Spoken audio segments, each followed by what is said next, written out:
Buenas tardes, mi nombre es Juan Pablo Riaño y en este corto video voy a explicar la infografía que realicé alrededor de la pregunta si la sociología es un medio de la expansión para para la expansión de la cultura europea. Entonces, en primer lugar, hay que hablar del eurocentrismo como esta matriz de pensamiento o esta perspectiva epistemológica en la que es Europa occidental específicamente la máxima expresión del conocimiento. Esto se refiere a que solo en Europa las sociedades hacen uso pleno de la razón. Esto fue, digamos, expandido y acentuado por autores clásicos y bien referenciados en la actualidad aún, como Hegel y Kant, quienes proponían que la historia tenía una dirección desde Asia a Europa, y que en Europa eran donde las sociedades hacían uso pleno de la razón y por tanto llegaron a una mayoría de edad. Kant decía que las sociedades que no utilizaban la razón sistemáticamente quedaban en un estadio tardío de desarrollo, y él le daba un tinte racial a la cuestión. Él decía que solo la raza blanca europea era quien podía hacer uso sistemático de la razón. Y con todo este tema, ellos lo que terminaban haciendo era borrando el relato histórico, un montón de otras culturas que sí habían tenido expresiones científicas o artísticas o de cualquier otro orden que según Europa no eran válidas. Entonces las ciencias sociales surgen en este marco de interpretación y a través del paradigma positivista terminan como fundamentando aún más y teorizando el mundo desde esta postura.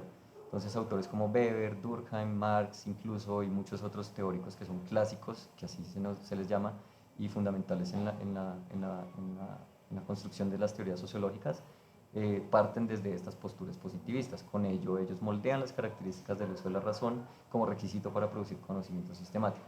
Y entonces, según esto, la sociología en sus primeras etapas sí fue un medio para la expansión de la cultura europea.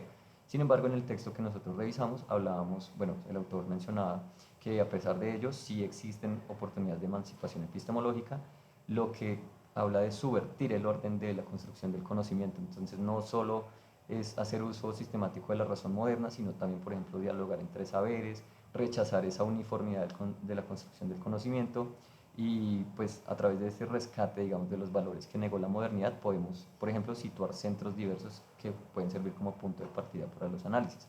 Todo esto muy relacionado a lo que hablaba Immanuel Wallerstein en su teoría del sistema mundo, cuando él decía que había unos centros de poder económico, político y cultural a partir del cual surgían estas nociones y de las cuales el resto de países debían como tomar no solo como recomendaciones, sino como una guía para su desarrollo.